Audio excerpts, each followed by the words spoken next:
Divorce কেন যেন হচ্ছে প্রথম নারীর থেকে দ্বিতীয় নারীকে অনেক বেশি ভালোবাসি। আফসোসটা এটাই লাগে না, এটা সত্য।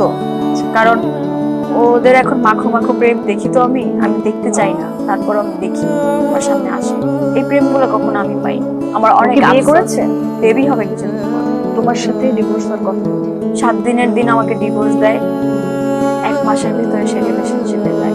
এর বিয়ে কখন করে? 3 মাসের ভিতরে। তুমি স্টিল ওনাকে লাভ করো, স্টিল তুমি ওর কথা বলতেই তোমার চোখ দিয়ে পানি আসতেছে কেন? ওয়াই? মানুষ এখন এটাও বলবে যে টিআরপি তো কান্না ছাড়া আসবে না। মানুষ কি বলবে ওটা বাদ দাও, বা মানুষ তোমাকে যেভাবেই জাজ করবে না কেন, যেটা সত্য সেটা বোল্ড গলায় আগেও বলেছো, এখনো বলবা।